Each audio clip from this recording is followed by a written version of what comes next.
And good evening. We begin tonight in our nation's capital. 2 Israeli embassy staffers shot and killed in what the FBI is calling an act of terror. That attack happening just after 9 o'clock last night, right outside the Capitol Jewish Museum after an event for young diplomats. Police say the alleged terrorists started shooting at a group exiting the building. This video right here, shot by witnesses, capturing the moment he was detained. He screamed out, "Free Palestine," as officers handcuffed him. And investigators say his name is Elias Rodriguez, a Chicago resident, 30 years old. And just before the attack, he may have posted a manifesto on X condemning the war in Gaza. The FBI is now working to authenticate that. He's now facing multiple charges, including 2 counts of first-degree murder. We are also learning details about the victims tonight. 30-year-old Yaron Lashinsky and 26-year-old Sarah Lynn Milgram were co-workers, but also a couple. Lashinsky had just bought an engagement ring and planned to propose to her next week in Israel. Now Jewish sites across this country ramping up their security efforts as state and federal forces investigate this anti-Semitic attack. We have a lot to get to tonight. So let's start with NBC's Aaron Gilchrist, who leads us off from the Capitol. The horror unfolded around 9 last night. Response 1, active shooter 30, Africa Foxtrot Street Northwest. A group of people leaving a young diplomat's reception at the Capitol Jewish Museum in Washington when a gunman opened fire. 26-year-old Sarah Milgram and her partner, 30-year-old Yaron Lashinsky, both diplomatic staff at the Israeli embassy, were killed. Tonight, it's being investigated as a targeted terror attack. The tragic murder of these 2 Israeli embassy employees outside of the Capitol Jewish Museum last night was both an act of terror and directed violence against the Jewish community. And it has the full and unwavering attention of the FBI. The alleged gunman, 30-year-old Elias Rodriguez, shouted, "Free Palestine," as he was taken into police custody. Free Palestine! He's now facing multiple charges, including first-degree murder and murder of foreign officials. Today, the FBI is searching his Chicago apartment. Violence against anyone based on their religion is an act of cowardice. President Trump posting, "Hatred and radicalism have no place in the USA." Witnesses say it was a rainy night, and after firing the shots, the alleged gunman rushed into the museum. All of a sudden, we start hearing what sounds like gunshots. The people inside had no idea what he had allegedly done and offered him a glass of water. We're just thinking he's a witness, frazzled, and trying to comfort him. When did you realize that he wasn't just a witness, that he was involved? I would say it was about 10 minutes later when he started yelling to the entire museum, "I did it. Free Palestine, I did it for Gaza." Tonight, Israel's prime minister speaking out. The terrorists who cruelly gunned him down did so for one reason and one reason alone. He wanted to kill Jews. And as he was taken away, he chanted, "Free Palestine." This is exactly the same chant we heard on October 7th. The attack comes amid an alarming rise in anti-Semitic incidents in the U.S., soaring nearly 900% in the last decade. Meanwhile, we're learning more about the 2 victims. We had perfect children. No problems. Not between parents. Can say that. In 2017, Sarah Milgram spoke to our station in Kansas City when her high school was vandalized with anti-Semitic graffiti. I worry about going to my synagogue, and now I have to worry about safety at school, and that shouldn't be a thing. Sarah's dad telling us he only found out last night that Yaron was going to propose. Yaron had bought an engagement ring for Sarah and planned on giving it to her when they were in Jerusalem, about a week or 2 from now, which we did not know. So it was the best of times and the worst of times. Absolutely terrible. Aaron joins us now from Washington outside the Capitol Jewish Museum. Aaron, this is terror. This is what it looks like. From everything we know, it sounds like the motive as well. Do we know if this was a lone wolf attack or something more planned out with others? Well, we know that investigators are looking at this as an act of terrorism and as a hate crime, Tom. At this point, they say they don't have any evidence that points to Rodriguez having worked with anyone else, that he was, it seems at this point, a lone wolf. Although we should note that, of course, the investigation does continue. At the same time, he did make an initial court appearance today in federal court here in D.C. He was appointed a lawyer by the court, and he waived a detention hearing. And so we know he'll appear in court again coming up next month in June, Tom.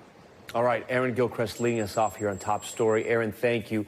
Joining us now tonight live, the Israeli ambassador to the United States, Yehiel Leiter. Ambassador, thank you so much for your time. I do want to express and extend my condolences. These two young people, they worked at your embassy, on your team. What can you tell us about the kind of people that they were? They were beautiful individuals, and they were a beautiful couple. Yaron worked a few doors down from my office. He was an advisor to one of our senior diplomats. He was a pleasure to work with. And Sarah from Kansas City, I mean, she was just sunshine. She would come in the morning with her smile and red hair and just light up everybody and make them happy. They were, as your report showed, about to be engaged next week in Jerusalem. Yaron having purchased a ring this week to be presented to her next week. It's incredibly sad. I know, as somebody who is from Israel, and I've spoken to so many people who are Israeli and who have grown up there, you know better than many, but also people who live in the region, that tomorrow is not promised. And you know you have to be tough in this world, but I got to think today has to be incredibly difficult. And even though you know terrorism is alive and real, when it happens so close, it has to hurt. Well, Tom, it hurts a lot. It came very close to home last night because a year and a half ago, I got the knock on my door when my son fell in battle in Gaza. And now I was on the other side of the door. I had a knock on the parents' door of Sarah and Yaron and informed them of what happened. It's not easy at all. But we're in a battle in Israel. We're in a battle for our survival. October 7th intended on destroying us. It was part of a larger Iranian plan, Ring of Fire, they call it, for a full-pronged attack on every one of our borders. Sinwan in Gaza jumped the gun and murdered some 1,200 people in one day. We're in a 7-front battle for our survival, and this is an 8th front now that's been opened up on the diplomatic front, with leaders internationally, particularly the President of France and the Prime Minister of Great Britain. And now they've been joined by the Prime Minister of Canada, who put the blame on Israel, put the blame on our Prime Minister, put the blame on our soldiers, which is really nothing short of a anti-Semitic blood libel. We are having humanitarian aid and food enter Gaza all the time. We've had 92,000 trucks supply the Gazans with food. We just don't want it to go to Hamas. We don't think that Americans donating money to NGOs giving humanitarian aid should be giving it to Hamas. Ambassador, using the money to turn against our soldiers. I do want to get back to Yaron and Sarah. They were at an event, and correct me if I'm wrong here, that was about building bridges and addressing the humanitarian crisis in the Middle East? Well, they're both people who acted both independently and in the context of our embassy in building bridges. Yes. I mean, the event was for young diplomats, building bridges among young diplomats in the city. It was attended by diplomats from various embassies. Had you received any intelligence reports? Had you received any warnings that something like this could happen? Do you have any idea why this event was targeted? Not particularly this event. I think if we have a situation where people are flowing through the streets of campuses in the country screaming to eliminate Israel, you're ultimately going to have somebody who's going to pick up a gun and shoot. Free Palestine goes together with from the river to the sea, Palestine will be free, which is a chant, in effect, for genocide. It's an eliminationist idea. And when you constantly hammer home an eliminationist genocidal idea, somebody's going to take a gun and shoot innocents, like what happened last night. And by the way, he's not completely a lone gunman. His girlfriend, we have learned from the FBI, was already arrested a while ago for trying to storm the Israeli consulate in Chicago. She's a member of the Coalition for Justice in Palestine in Chicago, another one of these violent groups that is active on many campuses in many cities around the country. Okay, I'm not sure if we have confirmed that information just yet, but if we do, I will let our viewers know about that. I know there's a lot of anger here. I know there's a lot of sadness right now, Ambassador. Is there anything at all to learn about this? So many have died in your home country. So many have died in Gaza. We now have people that have died, 2 young people who had their entire lives in front of them die right here in the United States. What can we learn from this? We can learn that we have to pursue the avenue of the Abraham Accords, where people are accommodating the existence of Israel. That was really the great accomplishment of the Abraham Accords. And the reason why the October 7th attack occurred was because there was an attempt to stop the process of the Abraham Accords. So what we've got to do is defeat those who would defeat the process of coexistence, of making peace. You cannot possibly enhance and embrace the good as long as evil is persistent. And we have to defeat these new Nazis. The Hamas of Gaza are Nazis, and they're going to be defeated because we have no choice. Ambassador, we thank you for joining Top Story. I am so sorry for all the loss you have suffered over the last 2 years, especially what happened last night. Thank you, sir. To the other big headline today, that deadly plane crash back here at home in San Diego. In the past hour, we learned 3 employees from a music talent agency were killed, according to that company. The small plane they were on crashing into a neighborhood, burning cars and homes. Multiple other people injured. NBC's Liz Kreutz is there at the scene. Tonight, dramatic images show the fiery aftermath of a deadly plane crash in San Diego. We got multiple explosions over here. We're doing evacuation. We got multiple houses on fire. The fire department confirming at least 2 people died and 8 injured after a private Cessna jet crashed into a neighborhood of military housing. I just walked it myself, and down the street itself, it looks like something from a movie, I'll be honest. The crash happened around 3:45 this morning as the plane was attempting to land at a small nearby airport during dense fog with limited visibility. Anyone over there? Videos show families with young children and pets escaping their homes. Come on, let's go! Let's go!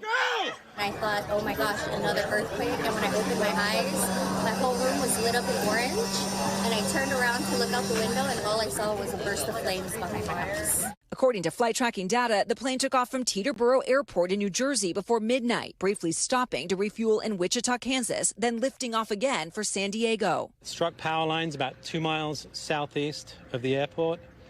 Then collided with a house. Tonight, a representative for Sound Talent Group saying 3 of their employees were killed on the plane, including co-founder and music agent Dave Shapiro, writing, "We are devastated by the loss."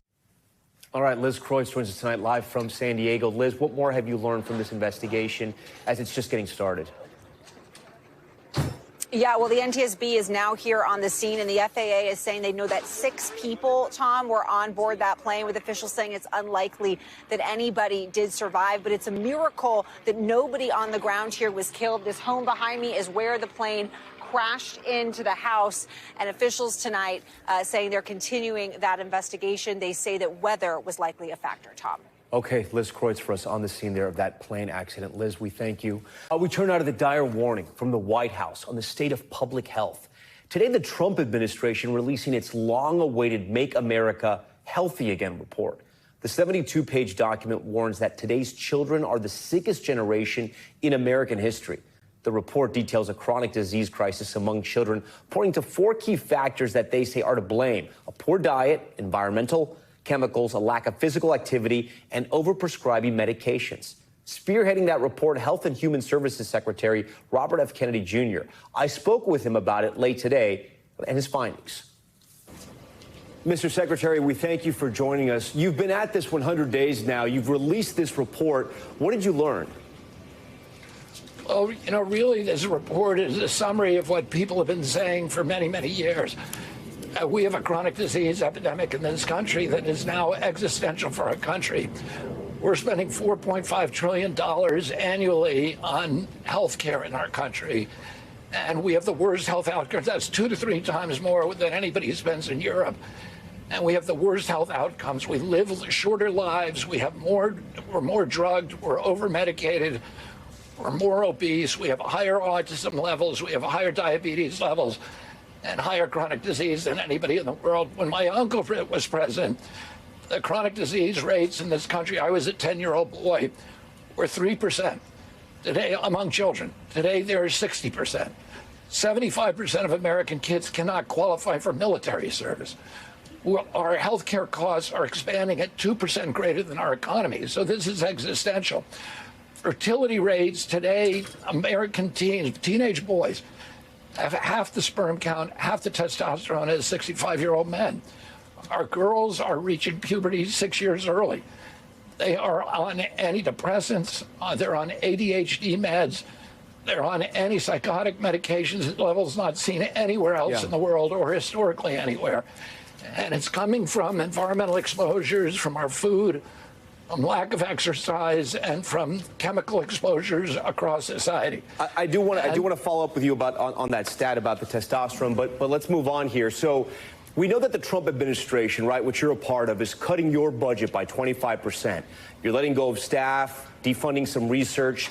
How much more studying do you want to do? In the spirit of government efficiency, why not give us a 70-page report of solutions? Because you know you could have written this on day one. Well, this is the first time in history that there's been, my uncle tried to do this in 1962 when Rachel Carson's book came out, and unfortunately was killed before he was able to do this. And we've been waiting for 60 years for the government to recognize the negative impact of these environmental exposures on the American people. So this is the first time in history that all of government has come out with a consensus document that all the cabinet officials agree on. Right. And that says we are in an existential crisis now in our country. It's important. The government has never admitted that before. And today we're all admitting it, and we're saying now we're going to do something about it. We have 60 days. This was the diagnostic. Yeah. In 60 days, we are going to deliver the prescription of the initiatives that we need to do. But we're already doing it. And that's a pretty quick deadline. We're already getting rid of chemicals in our food, of food dyes. Right. Which people have been trying to do for years. We did it in the first 100 days. But I mean, one of your 10 steps moving forward from the report, and I went through this, we're going to put this up for our viewers. You want to conduct long-term trials comparing whole food diets versus an ultra-processed food diet. Secretary, don't we already know that whole foods are better? Why are we wasting time here? We're not wasting time. We are already in the middle of completing the dietary guidelines.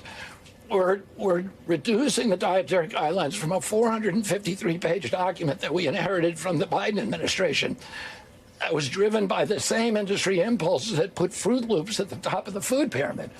We're going to deliver instead a 4 or 5-page document that tells people how to give healthy food to their children. Those dietary guidelines will then drive changes in the school lunch programs all over this country. We are writing SNAP waivers every day to the states that are applying for them so that sodas and candies are no longer available using food stamps.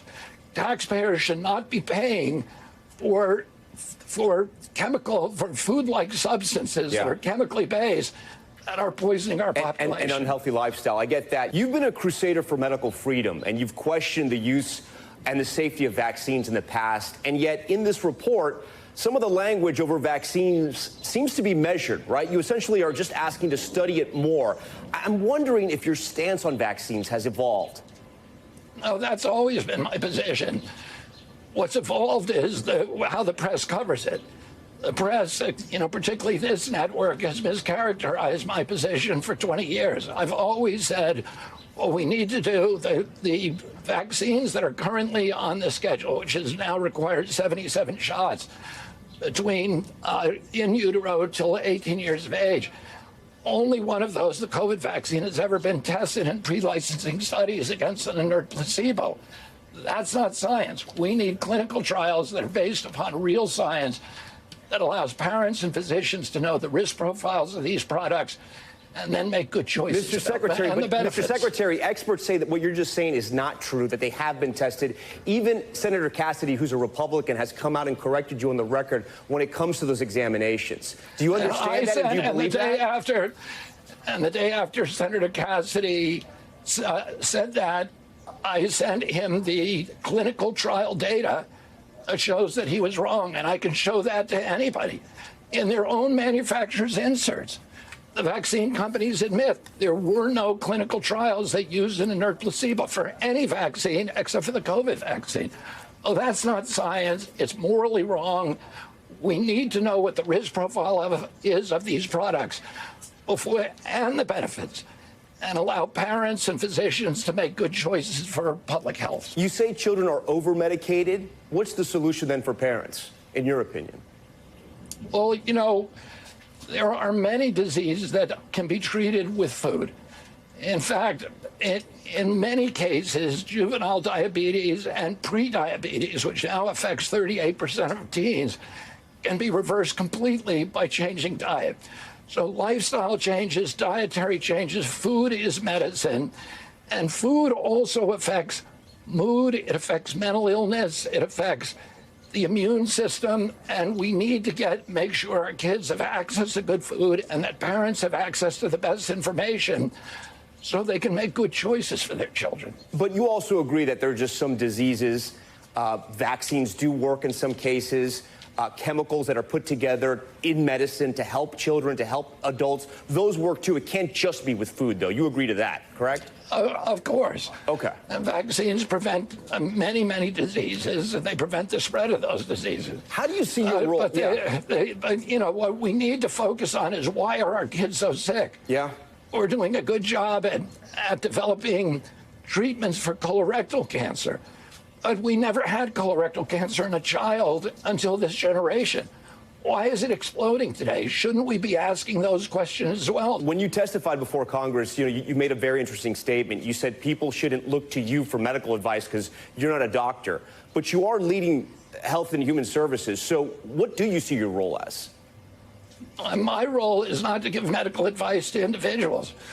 My role is to run an agency that is committed to gold standard science, which has not happened, which has been corrupted at the public health agencies in the past. The science is not replicated. The data are not routinely published, the raw data. The peer review are not published, and it incentivizes scientists who receive huge amounts of funding from NIH to cheat.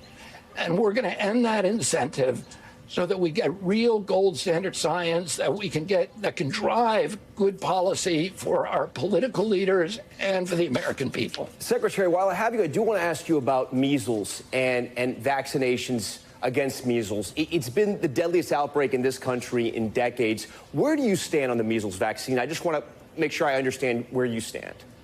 Listen, my agency has recommended that people take the vaccine to prevent the disease. There are many people in this country who won't take the vaccine for religious reasons. The MMR vaccine contains millions of particles that are derived from fetal tissue, millions of fragments of human DNA from aborted fetuses. And for religious reasons, they don't want to take it. We need to take care of that population, too.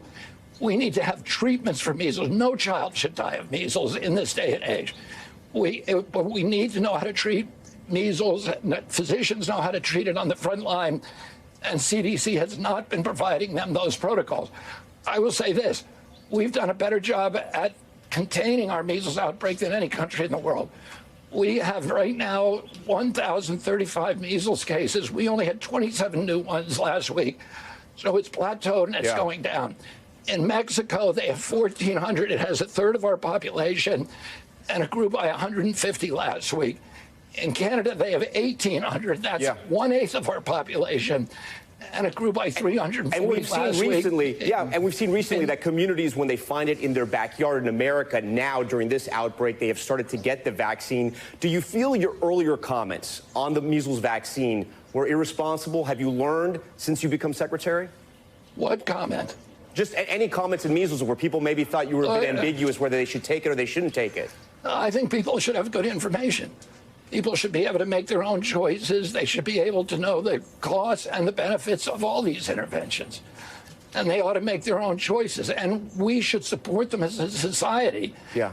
When people have religious objections to taking a product that does have risks, that we ought to give them support and medical care nevertheless. Two more questions what for you. Our nation is a compassionate nation. We shouldn't make choices based upon people's belief systems. Finally, Secretary, I'm going to ask you a question that's a little different, but it perplexed some people, and I'd like to get your answer on it. You posted these images of you and your grandkids swimming in Rock Creek Park, There are warnings of high levels of bacteria, that the waters are contaminated, yet you jumped in, and this sort of was your founding issue, was dirty water. When you look at the websites for the national parks, it says there's high levels of bacteria, that contact with the water is a hazard to human health. I'm a little confused. Why did you jump in and then dunk your entire body in there?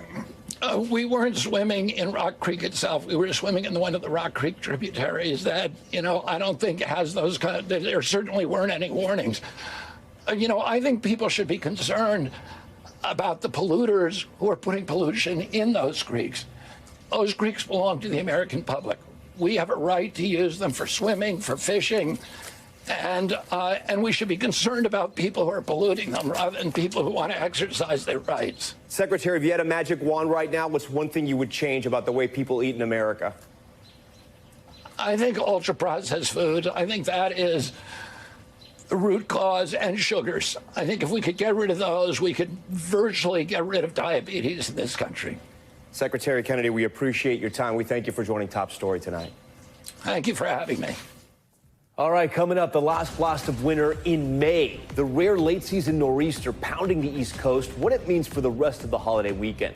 Plus, the escalating manhunt for those New Orleans prisoners still on the run, why officials believe they haven't left the city just yet. And telehealth warning, our investigation into companies that prescribe you drugs online. What our correspondent was able to order with just a few clicks in a few minutes. Stay with us.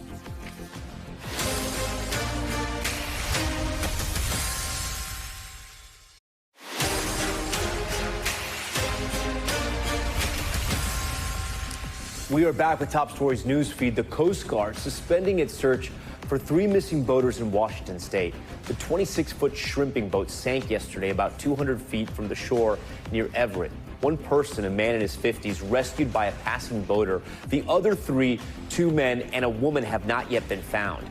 And Nike set to raise prices as soon as this week as retailers brace for tariffs to hit their profits. The company saying prices will increase between $2 and $10 on a range of products, including its sneakers. Nike says it regularly makes price adjustments, but this comes as the footwear industry has been hit hard by President Trump's tariffs. Right now, Nike manufactures about half of its shoes from China and Vietnam, which have both been hit with new levels of items not getting more expensive, children's items or Air Force Ones. The Supreme Court deadlocked in a decision involving the separation of church and state. The justices split 4-4 over whether a religious charter school funded with taxpayer money is constitutional.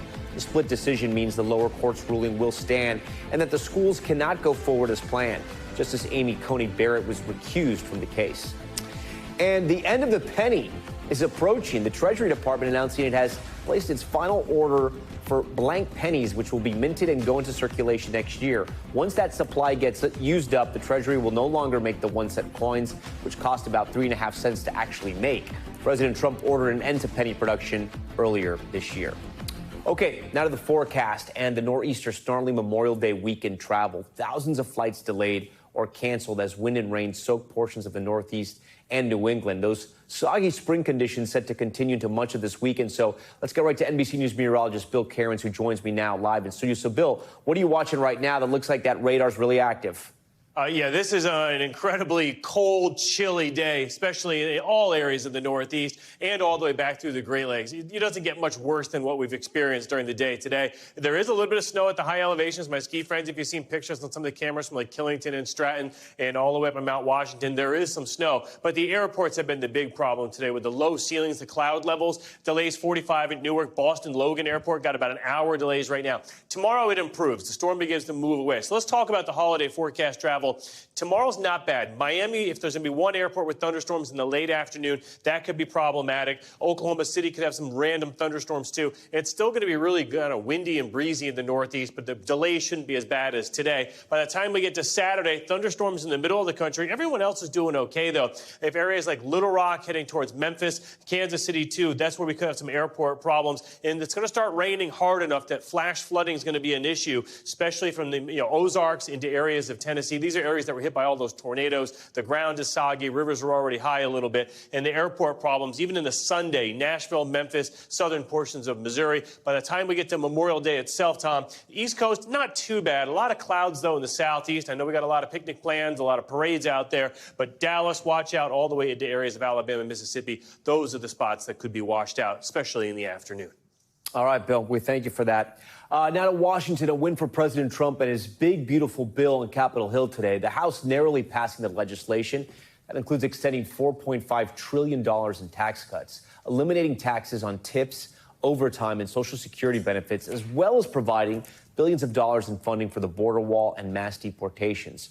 The bill will also make changes to Medicaid, specifically imposing work requirements for all able-bodied adults without dependents to stay on the program.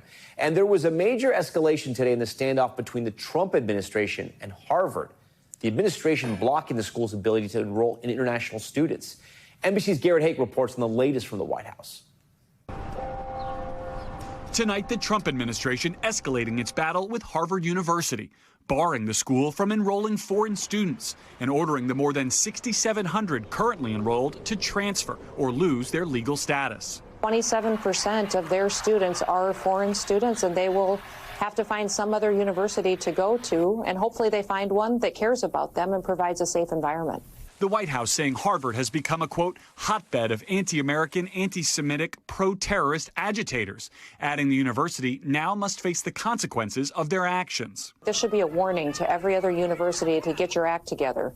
Harvard calling the government's action unlawful, adding, we are fully committed to maintaining Harvard's ability to host our international students and scholars. It's saddening and it's stressful. Carl Molden is a Harvard student from Austria studying government. Do you think you'll be back at Harvard in the fall?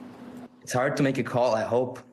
I'm uncertain. I think with this administration, anything can happen. In April, the administration froze more than $2 billion in federal grants to Harvard over what the White House said were concerns about unchecked anti-Semitism on campus and demands to change hiring and admissions processes. The university's president pressed by Lester last month. Is this really about anti-Semitism? I would say that at Harvard, we have a real problem with anti-Semitism. We take it very seriously, and we're trying to address it. We don't really see the relationship to research funding at Harvard and other universities. They are two different issues. Garrett Hake joins us tonight from the White House. Garrett, I know there's a lot of back and forth between Harvard and the White House tonight. Now, the Trump administration is asking for Harvard's student records. Why? Lots of them, Tom. DHS says the university now has 72 hours to turn over all disciplinary, criminal, and protest records for every student over the last 5 years if they hope to see this order reversed. Harvard, for its part, says it's working on guidance for its foreign students on what to do next. Tom? All right, Garrett Hake for us. Garrett, thank you. When Top Story returns, it's being called the Wild West of medicine. Online retailers selling prescription drugs, but are there dangers if you're not being monitored by a doctor? And the selfie from space, the surprise scientists found in these Mars rover photos. We'll explain. All right, we are back now with Top Stories Global, watching a check of what else is happening around the world. We start with at least 3 people dead and 1 missing after major flooding hit southeastern Australia.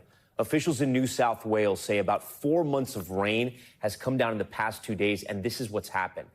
Flash floods have happened, the fast-rising waters cutting off towns and isolating people from help. Officials warning at least 50,000 people to prepare to evacuate as heavy rain continues over the next 24 hours. A North Korean naval destroyer damaged in a failed launch, sparking anger from leader Kim Jong-un. Part of the newly built vessel was crushed after it became unbalanced and slid prematurely into the water. Kim Jong-un calling the accident a criminal act caused by carelessness, and calling for a meeting to address those errors. This comes as North Korea aims to build larger warships, claiming escalating threats from the U.S. and South Korea. And the latest selfie taken by the Mars rover Perseverance getting photobombed. Here's what we mean. A Martian dust devil, look at it right there. The twirling small puff of dirt popped up 3 miles behind the rover. The selfie is composed of 59 pictures taken by a camera on the rover's arm. NASA says it took an hour to perform all the arm movements necessary to get the image, but it was worth it. And back here at home, the manhunt is intensifying for those inmates that escaped from a New Orleans jail 5 of the 10 men who broke out are still at large. The Attorney General, who has taken over the search, telling our George Solis the fugitives are likely still in the area and may be receiving help from the community. The urgent manhunt for 5 New Orleans fugitives is escalating. Today, nearly 1 week after the escape, the district attorney ordering a formal and official processing of the cell as a crime scene, sweeping for fingerprints and DNA. DAs typically aren't at crime scenes ordering fingerprint testing. That's not normal. Normally, the law enforcement agency that's responsible would have gotten that done. Louisiana Attorney General Liz Murrill, whose office has now taken charge of the investigation into the jailbreak, tells NBC News all intel suggests the fugitives remain in the area. Are you calling for more increased patrols or any other added police presence in New Orleans at these people's homes? I think that presence is there now. These are individuals who are charged with violent felonies, and they are facing long jail sentences if they are convicted. And so that creates a pretty unpredictable and dangerous situation. Murrill says the escapees may be receiving help from within the community, pointing to the arrests of these 2 women who state police say provided food and transportation to some of the inmates. A jail maintenance worker facing 11 charges is accused of turning off the water in this cell so the inmates could escape. But his lawyer says that's not true. Mr. Williams turned off the water so he could fix the toilet in a cell that was not supposed to be in use. That is all he did. He had no idea that an escape was about to occur. Absolutely not. The Attorney General responding. I don't think that's what the facts will show. I'm confident in the arrest that we made and the reasons that led to that arrest. All right, I want to get right out to George Solis, who joins us tonight from New Orleans. George, we're now learning that a judge has set bond for those 2 women accused of helping in the escape. What more do we know about that, and what else are we hearing from the DA? Yeah, Tom, these bonds are in the 6-figure. The bond for Courtney Harris set at $2.5 million, and the bond for Corvante Batiste set at $1 million. Now, the DA, after his tour of the jail here today, saying he has issued subpoenas to the sheriff's office. He didn't get into specifics as to what, but he is hoping that the office releases information voluntarily as this investigation into the jailbreak moves forward. Welcome back. You've likely seen ads for direct-to-consumer medications to treat hair loss or help you lose weight. The virtual care market boomed in 2020 as social distancing limited in-person appointments. But today, many of the leading telehealth companies are under increased scrutiny. Last month, pharmaceutical giant Eli Lilly sued 4 prominent telehealth companies for what they call illegal knockoffs of their drugs. And some patients say they face life-altering health issues after using the platforms. Sinclair Esamoah has this one. So today you take all of these medications after you say you got finasteride from a telehealth company. Correct. In his late 20s, Alex Milam, a pharmacy student, began noticing his hairline receding. So he sought out finasteride, commonly used for hair loss treatment. So did you speak with a doctor? Did you see a doctor? I never saw a doctor. And I only spoke to a doctor via like a patient portal type situation. So I never spoke on the phone. Milam went online seeking a prescription from a direct-to-consumer telehealth company, Keeps. And I basically entered my name and my personal information. I answered about 12-question quiz, and then they get back to you pretty quickly. This is Dr. So-and-so, and I've deemed the fact that you have male pattern baldness, and we can start your treatment pretty much right here and right now. But Milam says after over a year and a half on the medication. So the first thing that I noticed one day was I basically woke up and I realized that my genitals had gone somewhat numb. He gradually developed sexual dysfunction, insomnia, and anxiety. His symptoms growing so severe, he took a leave of absence from school. I've never actually heard of anyone starting that medication that early. They start finasteride on men as young as 18. I also see generate AI response. Right. Milam says he reached out to his telehealth provider, but replies were unhelpful. So he kept taking finasteride and ultimately was diagnosed by a different doctor with a rare condition, post-finasteride syndrome. Today, that medication and others remain widely marketed by direct-to-consumer telehealth companies, which make money by charging patients directly for virtual consultations, subscription plans, and medication sales. Unlike traditional healthcare providers, which have strict medical advertising regulations, they can directly market to consumers. Join us in the fight for a healthier America. There are plenty of men that I see in my clinic that have gone on to have telehealth experiences, and they're coming to me with really serious issues. Urologist Jesse Mills says while the companies are efficient, without consistent in-person medical attention, patients risk care that misses the mark. At the end of the day, if the goal of telehealth platform that you're on is to sell something to you, then that's the wrong platform. Several of these companies now face multiple lawsuits and probes. Today, medications from direct-to-consumer telehealth companies can be accessed online fairly quickly. Right now, I'm trying to see if I can get a GLP-1 from one company. I spoke with my doctor, and based on my weight and medical history, they say GLP-1s would not be an appropriate first line of treatment for someone like me. But let's see what happens when I put my information in. In just minutes, I got the green light for a variety of medications, including one for epilepsy, which can be used off-label for weight loss. While more consumers turn to these companies for their medications, former users like Alex Milam warn of the risks. The now 32-year-old is back in pharmacy school, hoping his studies will one day help him find a cure for post-finasteride syndrome. How did it feel to realize that you had something with no cure? No, there's no words, really. Just there's nothing. 30 Madison, the parent company of Keeps that Milam initially used to obtain his prescription, did not respond to multiple requests for comment. If someone was considering using a telehealth company to acquire a drug, what would you tell them? I would tell them, is it worth your life? Is it worth, if whatever you're trying to get, say a specific drug for, but especially a hair loss drug, is it worth your hair? I don't think so.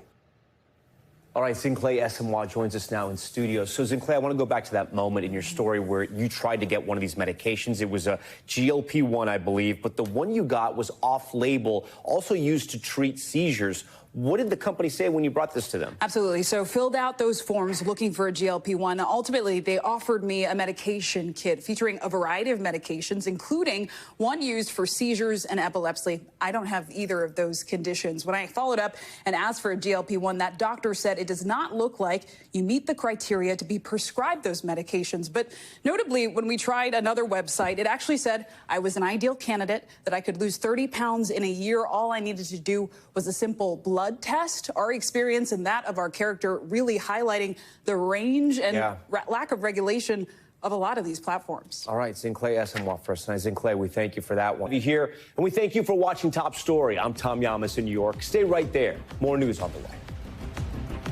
Thanks for watching. Stay updated about breaking news and top stories on the NBC News app or follow us on social media.